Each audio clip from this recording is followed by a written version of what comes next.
천주사적 반란의 전모를 밝힌 곽정환 회장의 사필 규정. 3. 기원절 행사. 기원절의 의미.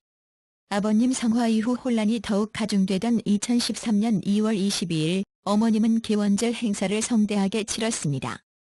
사실상 어머님의 등장을 알리는 행사 같이 보였습니다. 그리고 이미 그즈음 어머님과 국진님 형제님 사이에는 심각한 갈등과 분열이 일어나고 있었습니다.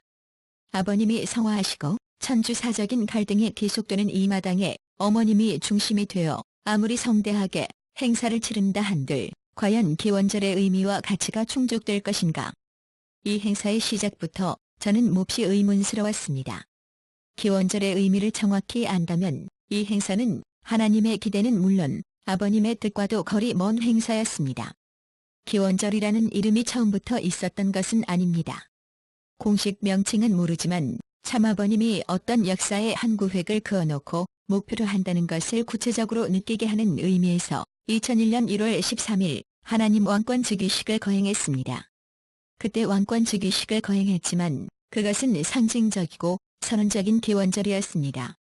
미래의 실체적인 하나님의 왕권 즉위식이 있어야 한다는 말씀을 그때 하였습니다. 그리고 수년이 지나는 가운데 우리는 몰랐지만 참아버님은 준비하였습니다.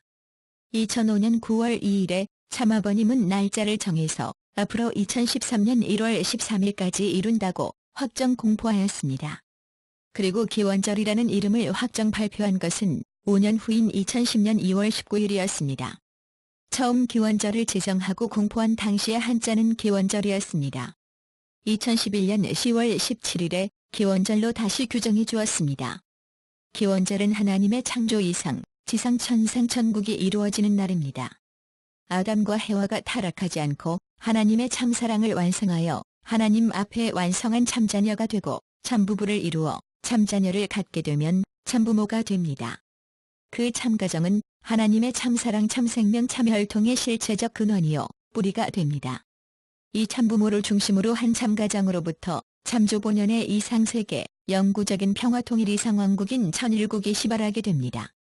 장자권, 부모권, 왕권도 이 참가정이 4대 심정권과 3대 왕권의 가정적인 완성의 기대 위에서 자동으로 확립되게 되어 있습니다. 재림 메시아, 참아버님은 하늘이 이 지상에 보내신 독생자입니다. 독생자라는 것은 하나님의 참사랑 참생명 참혈통의 씨앗을 가지고 있는 천주의 유일무이한 분이라는 의미입니다. 이 독생자로 온 메시아 참아버님이 이 지상에 강림하여 신부권인 기독교, 그리고 그 기독교가 책임을 다하지 못하자 그것을 대신해서 세계기독교 통일신령협회, 통칭통일교회를 직접 설립하시고 그 신부권의 기대 위에서 참어머님을 간택하여 1960년에 성혼하십니다. 그 성혼식을 참아버님은 소생성혼식이라 하셨고 2003년 성혼식을 장성성혼식, 그리고 기원절에 거행할 성혼식을 완성성혼식이라고 말씀하셨습니다.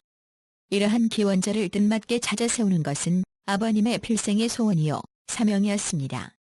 이 기원절을 맞이하면 그날로부터 본격적인 실체적 후천시대가 시작되고 그날로부터 천정시대가 시작됩니다.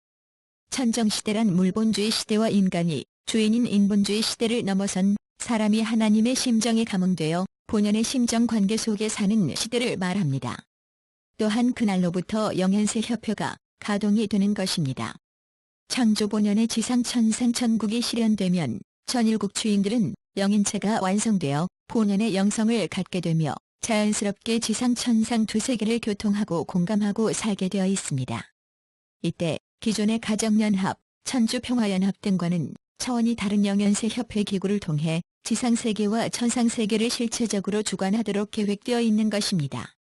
이 기원절을 통해 참부모님은 창조원리적으로 타락의 그림자가 전혀 없고 사탄의 존재조차 없는 환경권에서 천주적으로 거행되는 축복식을 하나님 앞에 봉헌해드려야 했습니다. 먼저 부모님 양위분이 직접 주관권에 진입하여 실체로 천주 앞에서 완성적 성혼식을 거행하고 그 기반 위에 하나님의 실체적인 왕권 즉위식이 있어야 하는 것입니다. 그와 함께 자녀의 입장에 있는 우리 축복 가정들도 작은 책임 분담으로 그동안의 외상 축복 조건 축복이 아닌 실체 축복, 천일국 입적 축복을 받을 수 있는 길이 열리게 됩니다. 이 기원절로 말미암아 우리가 하나님의 직접 주관권에 들어서면 어떻게 됩니까? 하나님과 축복받은 인간 사이에는 더 이상 중보자, 메시아, 구세주, 그 밖에 어떠한 중간 매개자도 필요 없습니다. 정오정착한 본연의 인간, 그 인간 자신의 양심과 본심의 인도를 받을 뿐입니다. 그리고 무형의 종적인 참부모가 되신 하나님을 중심으로 참부모님과 축복받은 인간, 앞으로 축복받을 후손까지도 모두 하나님의 아들딸이 됩니다. 횡적으로 볼 때 참부모님은 축복받은 인간의 영원한 조상이자 모델이자 부모가 됩니다. 축복받은 인간 모두는 종교, 인종, 민족, 국가와 같은 모든 장벽을 넘어서 하나님을 중심한 하나의 형제자매이자 한 가정의 가족이 되는 것입니다. 그래서 창조 원리로 보나 아버님의 말씀으로 보나 완성한 인간일지라도 그 자신이 곧 하나님이 될 수는 없습니다. 하나님과 축복받은 인간 사이에는 어떤 중보자도 없습니다. 참사랑 참생명 참혈통으로 연결된 직단거리에서 심정으로 교통하게 되어 있습니다. 아버님이 말씀한 것처럼 그날 이후 가정과 종족이 모여 훈독회를 지속하면서 자손 계대를 이어 절대성과 순결을 지켜나가게 되면 그 가정과 종족을 통해서 자동적인 역사로 천일국이 실체적으로 확산되고 안착하게 되어 있습니다. 우리는 아버님이 수차례 말씀하고 때로 꾸짖으면서 가르쳐 주신 것을 기억해야 합니다. 실체 섭리의 진전에 따라 아버님은 우리 축복 가정에게 종족적 메시아, 제4차 아담, 축복 중심 가정, 천일국 주인으로 그 격의를 높이면서 놀라운 축복을 연속으로 하였습니다.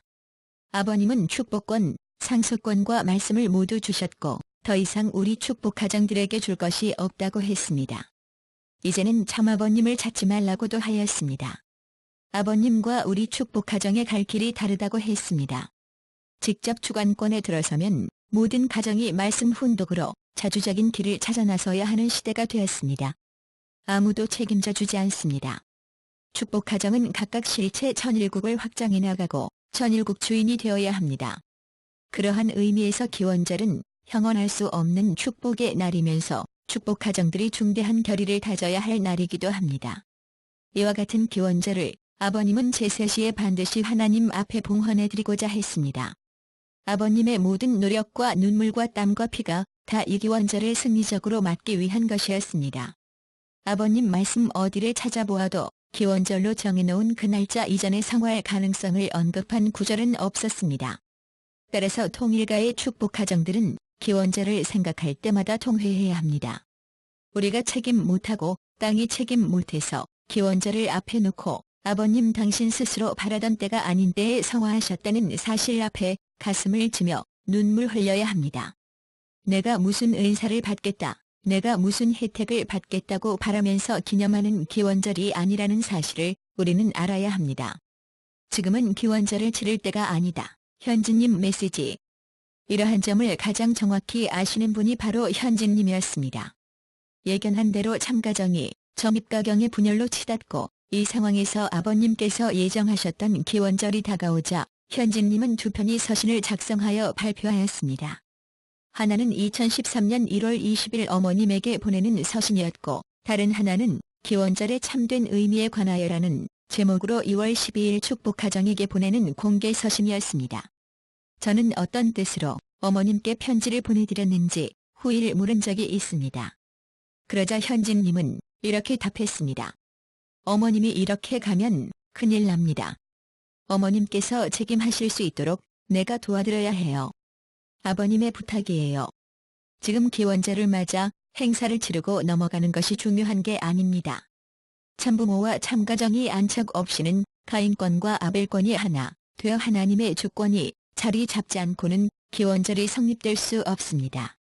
지금은 무너진 참가정을 수습하고 통일가를 하나님의 뜻에 다시 정렬시키는 것이 중요합니다.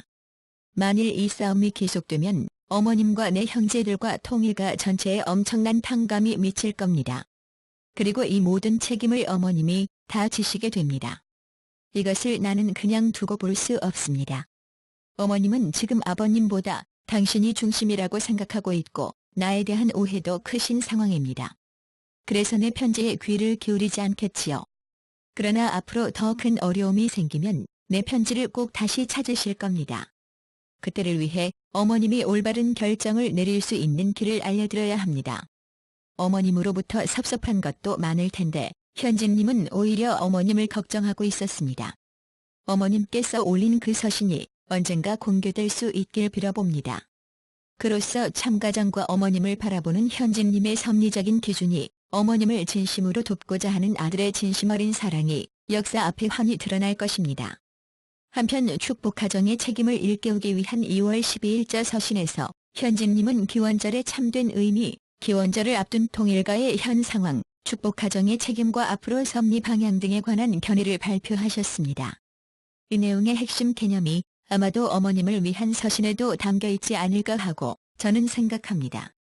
군더더기 하나 없는 이 서신에서 현진님은 기원절의 의미를 다음과 같이 설명하였습니다. 기원절은 하나님의 섭리와 인류 역사 속에서 새로운 시대의 출발이며 창조 원리에 설명된 하나님의 꿈이 마침내 지상에 실현되는 때를 의미합니다.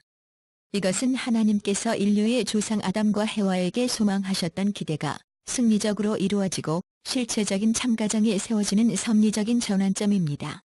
이상 가정의 승리적인 기반을 중심하고 하나님의 참사랑, 참생명, 참혈통이 차고 넘쳐 가정의 단계를 넘어 종족, 국가, 세계로 확장되는 때이며 하나님의 참사랑의 주권이 모든 인류에게 미쳐 하나님 아래 인류 한 가족의 꿈이 생생한 현실이 되는 때이기도 합니다. 현진님은 이와 같은 하늘의 기대와 섭리적인 뜻의 맥락에서 볼 때 첫 꿈의 통일가가 기원절을 맞이할 준비가 전혀 되지 않았고 자격도 완전히 상실한 모습이라고 평가하였습니다. 또한 기원절을 다시 봉헌해드리기 위해 통일가의 참가정이 이 상을 부활시키고 하나님의 섭리에 가해진 피해를 복구할 참된 재출발이 필요하다고 약술하였습니다. 그러나 안타깝게도 어머님과 대부분의 축복가정들은 하늘의 경고와도 같은 현진님의 편지 내용을 귀담아 듣지 않았습니다. 특히 어머님은 현진님이 염려하시는 이상으로 뜻과 멀어진 길을 가셨습니다. 김효율, 김효남, 석준호, 양창식 등 아버님 때부터 주변에 있던 지도자들을 순차적으로 정리했습니다. 그 자리에 경험도 없고 역량도 갖추지 못한 특히 아버님의 유업과 섭리관에 투철한지 의문되는 사람들을 내세워 지금까지도 섭리를 바탕으로 몰아가고 있습니다. 생전에 아버님께서 경고하신 내용들이 그대로 일어난 것입니다. 어머님은 심지어 36가정 몇 사람을 내세워서까지 어머님과 아버님이 완전히 하나 되어 계시다는 식으로 선전하도록 하셨습니다. 그러면서 당신이 계획한 일들을 대범하게 실행에 옮겼습니다. 이것이 하나님의 뜻과 섭리와 하나 되어 있는 일이라면 얼마나 좋겠습니까? 이것이 아버님이 이룩한 고귀한 업적을 더욱 빛내는 일이라면 얼마나 다행스럽겠습니까? 그러나 종국에는 전혀 반대의 결과를 낳았습니다. 어머님이 벌이신 일들은 일반 식구들과 세상 사람 모두에게 어머님이 어떤 분인가를 적나라하게 알리는 계기가 되었습니다. 어머님의 일을 통해 어머님의 의도가 드러난 것입니다.